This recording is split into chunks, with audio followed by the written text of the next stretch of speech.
நான் இன்னைக்கு sonata சாஃப்ட்வேரோட chart and ஃபண்டமெண்டலை analyse பண்ணி நான் உங்களுக்கு சொல்ல போகிறேன். இன்னைக்கு எங்கள் ட்ரேட் ஆகி முடிஞ்சிருக்குன்னு பார்த்தீங்கன்னா 5:40ல் ட்ரேட் ஆகி முடிஞ்சிருக்கு. நான் ட்ரேடிங் வியூவில் வீக்லி சார்ட் தான் எடுத்திருக்கேன். இன்னைக்கு மட்டுமே பார்த்தீங்கன்னா கிட்டத்தட்ட 14% கிட்ட நல்ல ஒரு கரெக்ஷன் கொடுத்துருக்காங்க. இந்த வீக்குன்னு பார்க்கும்போது கிட்டத்தட்ட 20% கிட்ட நல்ல ஒரு கரெக்ஷன் ஆயிருக்கு. இவங்க எதிர்பார்க்குற மாதிரி ரிசல்ட் நல்லா வரல. அது ஒரு ரீசனுக்காக இயர் ஆன் இயர் பார்க்கும்போது எங்களோட நெட் ப்ராஃபிட் வந்து கம்மியாயிருக்கு, ரெடியூஸ் ஆயிருக்கு. அது ஒரு ரீசனுக்காக கரெக்ஷன் வந்திருக்கு. இப்போ வந்து வாங்கக்கூடிய இடமா இதை கன்சிடர் பண்ணலாமா, இல்லை இன்னும் இறங்குறதுக்கு வாய்ப்பு இருக்கா அப்படிங்கிறத டீட்டெயிலாக நம்ம பார்ப்போம். இந்த இடத்துல இந்த ரிவர்ஸ் ஆனிச்சுன்னா எது வரைக்கும் மேலே போகிறதுக்கான வாய்ப்பு இருக்குது அப்படிங்கிறதையும் பார்ப்போம். ஒருவேளை கரெக்ஷன் வந்தாலுமே எங்கே வந்து சப்போர்ட் எடுத்துக்கிறதுக்கான அதிக வாய்ப்பு இருக்குது அப்படிங்கிறதையும் டீட்டெயிலாக இந்த வீடியோவில் நம்ம பார்ப்போம். இந்த ஹைக்கும் இந்த லோக்கும் நான் ட்ரெண்ட் லைன் போட்டிருக்கேன். அதாவது 2021 அண்ட் 24 ஹைக்கும் 22ல இருக்கிற லோக்கும் நான் ட்ரெண்ட் லைன் போடும்போது இதோட ட்ரெண்ட் லைன் எட்ஜ் எங்கே இருக்குன்னு பார்த்தீங்கன்னா கரெக்டாக 550 கிட்ட இருக்குது. இப்போ ட்ரேட் ஆகி முடிஞ்சிருக்கு 540 கிட்ட ட்ரேட் ஆகி முடிஞ்சிருக்கு. இந்த இடத்துலேருந்து இதை ரிவர்ஸ் ஆகலாம். ஸோ ரிவர்ஸ் ஆனிச்சுன்னா மேக்ஸிமம் எது வரைக்கும் போகிறதுக்கான வாய்ப்பு இருக்குன்னு பார்த்தீங்கன்னா இந்த ஹைட்டு லோ நான் ஃபிப்னாச்சி பண்ணி பார்க்குறேன். அப்படி பார்க்கும்போது இது ஒரு 700 வரைக்கும் எதிர்பார்க்கலாம். 700க்கு மேலே சஸ்டெயின் ஆகும்போது தான் இது ஒரு 870 வரைக்கும் எதிர்பார்க்கலாம். 870க்கு மேலே சஸ்டெயின் ஆகும்போது நம்ம ஒரு 1000 வரைக்கும் எதிர்பார்க்கலாம்.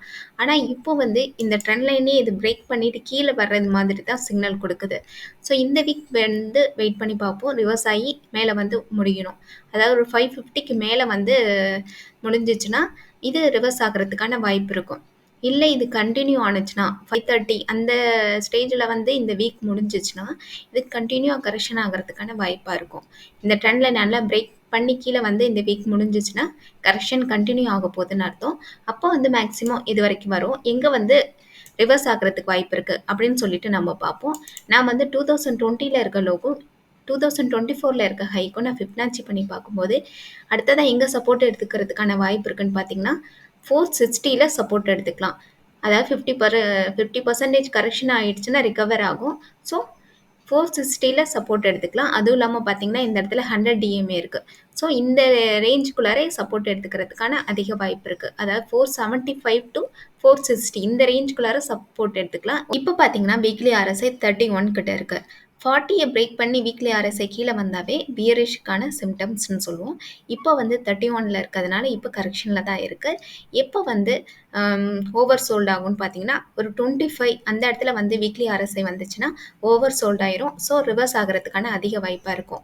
அதுவே வீக்லி ஆர்எஸ்ஐ ஒரு 40க்கு மேலே போகும்போது ஒரு கன்சால்டேஷனில் ஒரு புல்லிஷை நம்ம எதிர்பார்க்கலாம். இதோட மார்க்கெட் கேபிட்டலேஷன் பார்த்தீங்கன்னா 15,165 crores கிட்ட இருக்குது. எங்களோட புக் வேல்யூ வந்து 50 கிட்ட இருக்குது. எங்களோட ப்ரைஸ் டு புக் வேல்யூ 10 கிட்ட இருக்குது. அதாவது புக் வேல்யூல வந்து இவங்க கரண்ட் ப்ரைஸ் வந்து 10 டைம்ஸ் அதிகமாக ட்ரேட் ஆகிட்டு இருக்கதை நமக்கு காமிக்கிறாங்க. ஒரு ஷேருக்கு இவங்க 11 rupees கிட்ட earn பண்ணுறாங்க. இவங்க டிவிடெண்டுமே கொடுக்குறாங்க. 1.5% கிட்ட டிவிடெண்ட் கொடுக்குறாங்க. இண்டஸ்ட்ரி பிஇ பார்த்தீங்கன்னா 35 கிட்ட இருக்குது. ஸ்டாக் பிஇ வந்து 36 கிட்ட இருக்குது. ஸோ இண்டஸ்ட்ரி பிஇயோட ஸ்டாக் பிஇ வந்து கம்மியாக இருக்கணும். இது ஆல்மோஸ்ட் ஈக்குவலாக தான் இருக்குது. ஆர்ஓசியும் 15%க்கு மேலே இருக்கணும். இந்த ஆர்ஓசி வந்து 35% கிட்ட இருக்குது. ஆர்ஓஇ வந்து 30% கிட்ட இருக்குது.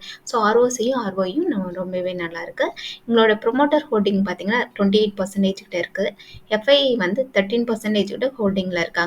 இவங்களுக்கு டெப்ட்டுமே இருக்குது 0.54 கிட்ட. பிஜி ரேஷியோ வந்து 1க்கு கீழே இருந்துச்சுன்னா நல்ல ஒரு ஃபேரான ப்ரைஸில் ட்ரேட் ஆகிட்டு இருக்கதா அர்த்தம். இதில் 3.3 கிட்ட இருக்குது. கரண்ட் ரேஷியோ வந்து 2க்கு மேலே இருக்கணும். இதில் 1 கிட்ட தான் இருக்குது.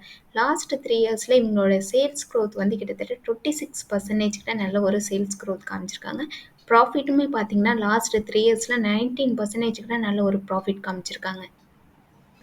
இப்போ நம்ம ரிசல்ட் எப்படி வந்திருக்குன்னு சொல்லிட்டு நம்ம பார்ப்போம். ஃபஸ்ட்டு நம்ம குவார்டர் ஆன் குவார்டர் பார்ப்போம். அப்புறம் இயர் ஆன் இயர் கம்பேர் பண்ணி பார்ப்போம் எப்படி இவங்களுடைய சேல்ஸ் காமிச்சிருக்காங்கன்னு சொல்லிட்டு.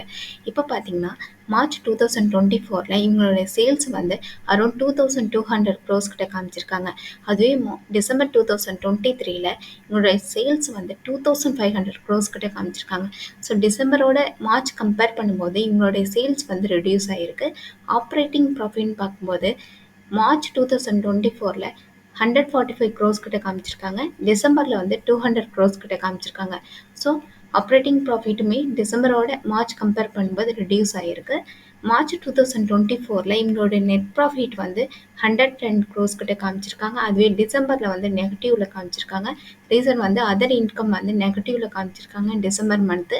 அதனால அந்த குவார்ட்டரில் வந்து இவங்களோட நெட் ப்ராஃபிட் வந்து நெகட்டிவ்ல இருந்திருக்கு. ஆனால் இதுக்கு ப்ரீவியஸ் செப்டம்பர் குவார்ட்டரில் பார்த்தீங்கன்னா எங்களுடைய நெட் ப்ராஃபிட் வந்து 124 க்ரோஸ் கிட்ட காமிச்சிருக்காங்க. ஸோ இப்போ வந்து 110 கிட்ட தான் காமிச்சிருக்காங்க. ஒரு கண்டினியூவான க்ரோத் வந்து எங்களுடைய நெட் ப்ராஃபிட்டில் இல்லை. நம்ம பார்ப்போம் இயர் ஆன் இயர் எங்களுடைய நெட் ப்ராஃபிட் வந்து எந்த அளவுக்கு இன்க்ரீஸ் ஆயிருக்கா இல்லை ரெடியூஸ் ஆயிருக்கா அப்படின்னு சொல்லிட்டு பார்ப்போம். 2023ல் எங்களுடைய நெட் ப்ராஃபிட் வந்து 452 க்ரோஸ் கிட்ட காமிச்சாங்க. அதுவே வந்து 2024ல் 308 க்ரோஸ் கிட்ட தான் காமிச்சிருக்காங்க. ஸோ லாஸ்ட் இயரோட இந்த இயர் கம்பேர் பண்ணும்போது எங்களுடைய நெட் ப்ராஃபிட் வந்து ரெடியூஸ் ஆயிருக்கு. அதுவும் இல்லாமல் பார்த்தீங்கன்னா ஏர்னிங் பர் ஷேருமே ரெடியூஸ் ஆயிருக்கு.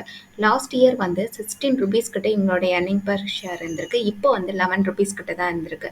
ஸோ ஏர்னிங் பர் ஷேர் வந்து இயர் ஆன் இயர் ரெடியூஸ் ஆயிருக்கு. ஆனால் வந்து சேல்ஸ் அதிகரிச்சிருக்கு. பார்த்தீங்கன்னா மார்ச் 2023ல் எங்களோட சேல்ஸ் வந்து அரௌண்ட் 7500 க்ரோஸ் கிட்ட காமிச்சாங்க. அதுவே வந்து மார்ச் 2024ல் 8600 க்ரோஸ் கிட்ட காமிச்சிருக்காங்க. ஸோ சேல்ஸ் இன்க்ரீஸ் ஆகிருக்கு.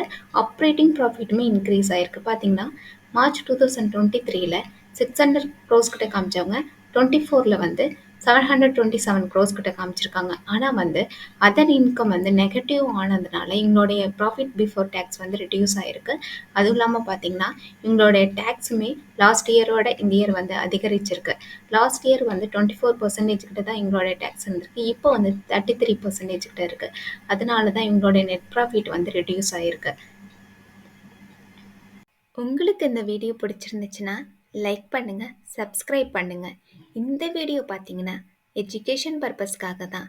நீங்கள் ஃபர்தராக இன்வெஸ்ட்மெண்ட் பண்ணணும்னு நினச்சிங்கன்னா உங்களுடைய ஃபினான்சியல் அட்வைசரை கன்சல்ட் பண்ணிக்கிட்டு பை பண்ணுங்கள், செல் பண்ணுங்கள். தேங்க்யூ.